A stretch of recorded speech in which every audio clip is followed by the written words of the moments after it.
Économie encore, avec comme chaque dimanche l'Afrique en marche. Aujourd'hui, gros plan sur une initiative à destination des jeunes entrepreneurs. Christian Camaillou, vous êtes le fondateur de My Africa Startup. Merci d'être avec nous. Alors, votre My African Startup a été lancé l'année passée. Et l'idée, c'est en fait de donner de la visibilité aux jeunes entrepreneurs, de mettre finalement les jeunes entrepreneurs en relation avec les investisseurs par le biais des médias, mais aussi d'Internet. C'était un chaînon manquant, comme on dit en Afrique. Oui, bonsoir. En effet, en créant mon entreprise il y a quelques années, une start-up Internet, j'ai eu la chance d'obtenir la confiance d'investisseurs connus, comme par exemple Xavier Niel, Marc Simoncini, qui sont donc des chefs d'entreprise emblématiques. Et en parlant avec des chefs d'entreprise africains qui ont du patrimoine financier, je leur ai demandé pourquoi n'investissez-vous pas dans des jeunes pousses, des startups africaines. Et le constat était un peu affligeant parce qu'ils m'ont répondu la chose suivante: où sont-elles? Et c'est ainsi donc que j'ai pris l'initiative d'apporter un mécanisme qui permet donc de donner de la visibilité à ces jeunes entrepreneurs qui ont du talent. Alors en fait, ce qui est important, c'est de comprendre que cette question de la difficulté de la mise en relation entre les investisseurs et les jeunes entrepreneurs, en fait, elle concerne toute l'Afrique francophone, anglophone, nord-sud. Exactement, c'est vraiment du nord au sud, de l'est à l'ouest. Et donc pour mettre en place cette visibilité, il y a d'abord un mécanisme digital, un site internet qui s'appelle myafricanstartup.com, où tout entrepreneur innovant peut présenter son projet et celui-ci devient accessible de tous, des médias et également des investisseurs. Et l'initiative que l'on a pris en partenariat avec la Banque africaine de développement, c'est un événement qui aura lieu le 26 et le 27 mai 2014 à Abidjan, où on invite les startups de tous les pays africains à se joindre à cet événement annuel. Alors, il y a un exemple très illustrant de votre travail, c'est ce voyage en bus, 5 jours, 5 pays, 40 entrepreneurs, jeunes entrepreneurs dans un bus, qui ont travaillé ensemble sur leur projet. Puis à l'arrivée à Abidjan, eh bien, un de ces projets a été élu. Il s'agit de Halt Ebola, qui a été choisi et qui donc va obtenir un parrainage. Exactement. Donc l'initiative, en fait, c'était un défi entrepreneurial. On a réuni 40 jeunes entrepreneurs venant de plusieurs pays africains. On leur a donné rendez-vous à Lagos. On a affrété un bus, un car dans lequel il y avait l'Internet. Et ils avaient 5 jours.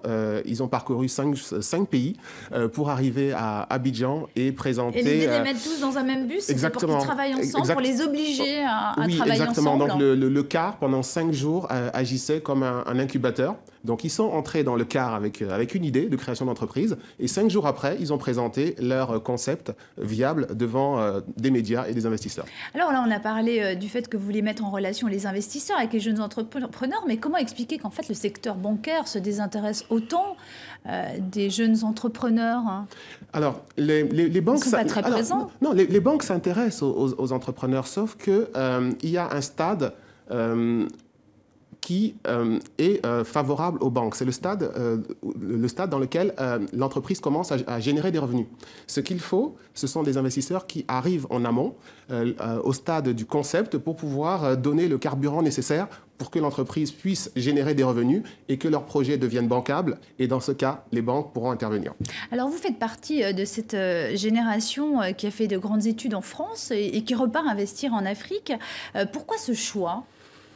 Alors ce choix, c'est... C'est le choix du cœur, c'est l'opportunité, c'est les opportunités. Mais en fait, tout cela s'est passé au gré de plusieurs rencontres que j'ai pu avoir avec des entrepreneurs africains. Je voyage beaucoup et en rencontrant ces entrepreneurs, ils m'ont expliqué leurs différentes contraintes. Et donc j'ai choisi de prendre mon bâton de pèlerin pour les aider.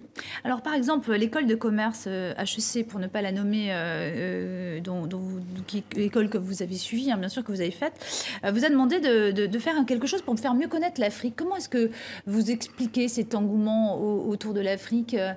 C'est un engouement à court terme ou à long terme, selon vous? Non, il faut que ce soit à long terme.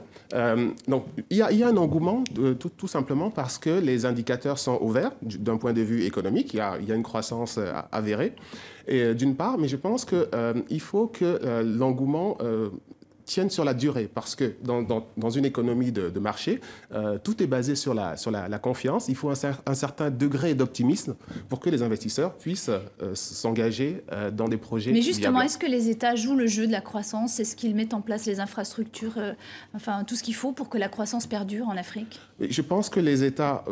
certains États font certainement ce qu'il faut, mais de mon point de vue, je pense que le développement du secteur privé en Afrique ne passe pas uniquement par les grandes entreprises. Il faut soutenir les jeunes entrepreneurs qui seront donc les grands patrons de l'Afrique de demain.